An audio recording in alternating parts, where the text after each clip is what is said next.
The other big story today is Bridget Phillipson has won the race to become the new Deputy Leader of the Labour Party. The former Leader of the House of Commons defeated the Education Secretary by over 10,000 votes and succeeds Angela Rayner, who resigned last month. Actually, I think that's wrong, isn't it? It's Lucy Powell. Yes, absolutely, it's Lucy Powell. Sorry, I've read that out completely wrong, because it was written completely wrong, to be honest with you. Lucy Powell is the winner. Yeah, the former Leader of the House of Commons defeated the Education Secretary by over 10,000 votes and succeeds Angela Rayner, who resigned last month over her failure to pay the required tax on a property purchased in Hope. Here is what she had to say after the result was announced. Thank you to all the party members and supporters who voted for me. I will work every day to repay your trust. And I'd like to pay tribute to you, Bridget. You are someone of huge talent, dedication and real Labour values, and I look forward to continuing to work with you as the excellent Education Secretary that you are. OK, and here is what she said after the result was announced. Oh, right, OK, that was it. Right, OK, sorry. Slight technical glitches going on in the studio today. OK, now joining me is GB News, a political correspondent who we are making work overtime today. Obviously, she just presented her own 3-hour show, 2.5-hour show, actually. Lightweight, Olivia.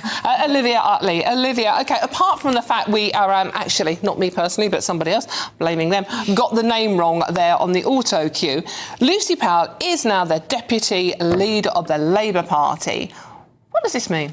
I think this is a huge headache for Keir Starmer. It's obviously not what he wanted. He sacked Lucy Powell from his cabinet just 8 weeks ago, and she has run this campaign on a ticket, basically, to undermine Keir Starmer. She believes, as do actually lots of Labour MPs, that the way Keir Starmer runs his cabinet is too cliquey, it's too inward-looking, it doesn't listen to members and MPs. And she said she wants to make sure that the Labour Party leader is listening. She's now won. And in her victory speech this morning, there were quite a lot of very, very thinly veiled digs at Keir Starmer. She said that we have allowed Nigel Farage and his ilk to take over the political mic. She said that immigration is not the root of all evils. Well, Shabana Mahmood, the Home Secretary, who is desperately working to try and tackle illegal immigration, will probably consider that a pretty unhelpful comment. And I think lots of voters actually will think that's a pretty tone-deaf thing to say on a morning where a migrant sex offender is running around London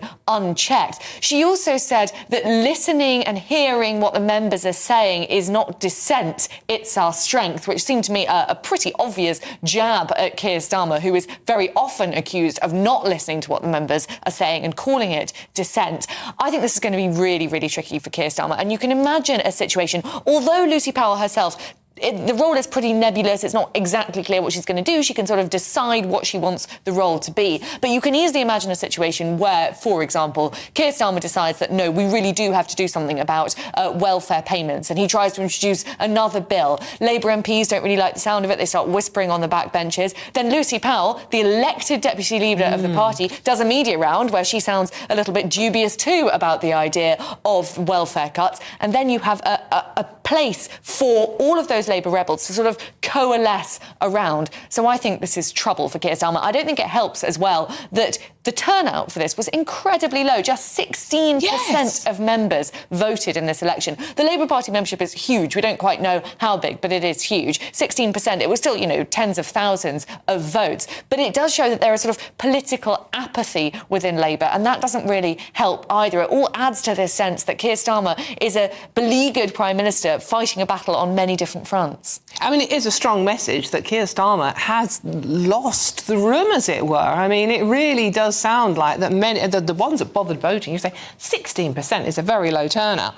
The ones that bothered voting aren't supporting what Keir Starmer's doing. No, they're not. And I think Keir Starmer stood up after Lucy Powell spoke and said that he's delighted to be working with Lucy Powell. Well, if he finds her such a delight to work with, why exactly did he sack her from the cabinet 8 weeks before? I think lots of Powell's allies are very concerned that she's going to be frozen out. Keir Starmer decided before the race took place that the deputy leader of the Labour Party would not be the deputy prime minister. Of course, when Angela Rayner was deputy leader of the party, she was deputy prime minister. Yeah. And I thought it was very very strange, actually, that how underplayed the announcement was this morning. There were cameras in the room. There was a short speech from the Home Secretary. No reporters were allowed in the room. Reporters were having to gather outside. It seemed as though Labour didn't want to make too big a deal of this. And then at the end, Shabana Mahmood said, and I'm sure you'll be seeing Lucy Powell very soon at your doorsteps on the election campaign trail. And it felt a bit as though the Home Secretary was sort of sending her on her way. They didn't want anything to do with her. The reason there were no reporters like yourself there, Olivia, is because you've asked questions like that. You know, you really support them, Keir Starmer. Well, why did you sack her if you think she's so good? I mean, that's the obvious question here. But she doesn't come without controversy, does she? I think as soon as you mention the name Lucy Powell now, you instantly think of that discussion of the rape gangs where she uses the phrase a racist dog whistle, for which she apologised. But I don't think anyone will ever forget her saying that the abuse and rape of young girls as young as 10 was just a racist dog whistle. Oh, it was shocking. I mean, it was a real sort of political clangor, and so much worse, so offensive, really. But someone like that who has the potential to sort of make faux pas, and to be honest, I think lots of people will think that comment that she made about immigration not being the root of all ills on today of all days, with this migrant sex worker running around London, does seem a little bit like a political clangor. And I think that is another headache that Keir Starmer really doesn't need. They cannot afford to put a foot wrong before the May elections. Now, Labour insiders are saying that it is a good thing, and perhaps they're right, that Lucy Powell doesn't have a government role. Very convenient, really, that she was sacked by Keir Starmer, because she will now have more time to be out on the campaign trail, talking to members. She does have the ear of some members, although, as we say, turnout only 16%, so not hugely popular among the members. But Powell is hoping that she will be some sort of bridge between the membership, the parliamentary party and the leadership, which at the moment look very, very divided. So perhaps there is some sort of silver lining for the Prime Minister. The other faux pas she made was back in September 2024, when she said, and she was called silly, which I didn't like men in the city calling her silly, she warned there'd be a run on the pound if the government didn't make urgent spending cuts, including the very controversial winter fuel payments. And economists came out one after the other and said that she was just wrong about that. It's going to be really interesting to see what her reaction is. She is quite left-wing. I mean, she's probably less left-wing than Angela Rayner, who came before her, but compared to Keir Starmer, she is certainly on the left of the party. She is calling for higher spending. She's not interested in tax cuts. I wonder what her reaction to this budget is going to be, because it is going to be a really, really unpopular budget with voters and with Labour Party MPs, actually, who want to see higher spending on the whole. They are very worried about government departments being cut.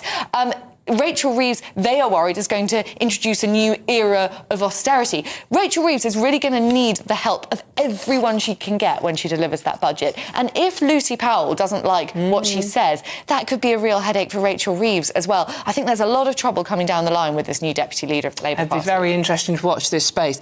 Andy Burnham, let's just quickly mention Andy Burnham. She's quite close to Andy Burnham, and he's got ambitions as well, hasn't he? Oh, she is most certainly in cahoots with Andy Burnham. He publicly said that he was supporting her in the Labour leadership deputy election. He has started this new think tank, he's calling it. Yes. I would call it a pressure group on the Prime Minister called Mainstream. He's clearly trying to pitch himself as the mainstream alternative to Keir Starmer.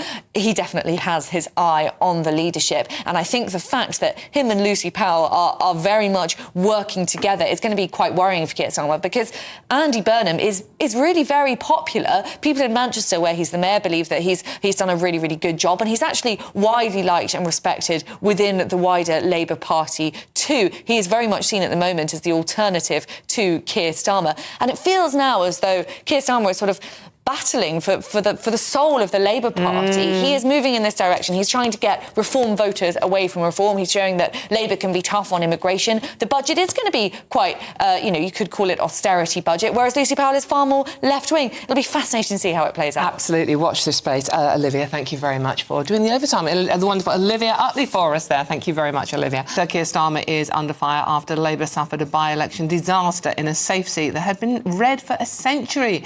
Plaid Cymru romped home in the contest in Caerphilly, with Reform securing an extraordinary second place. So, is faith in Labour slipping away?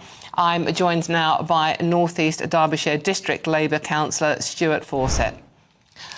Stuart, I mean, the story broke yesterday. I mean, it is a huge hammering for Labour, isn't it?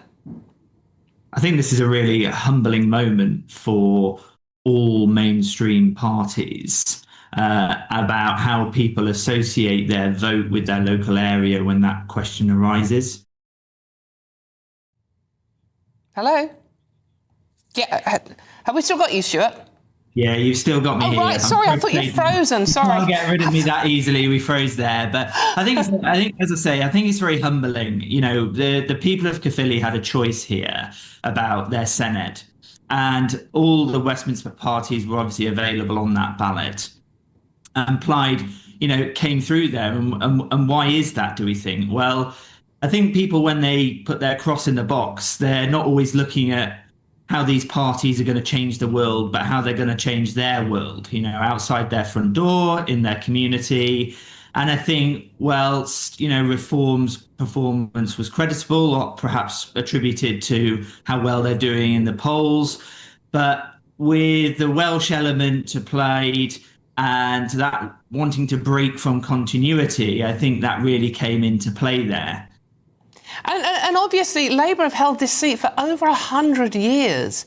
And to go down to, what, 16%, I think it was. I mean, it really is sending a message that Labour have not succeeded in Wales. I think that message is sort of coming through loud and clear. But I think it's people who are having that opportunity to talk about their place. And they want politics that is going to deliver in their place. As I say, it's not just about changing the world, but changing their world. And at this time, I think they saw that. They wanted to send a message that, you know, continuity shouldn't be taken for granted. But actually, there was another rejection there that day, which, you know, was Reform as well.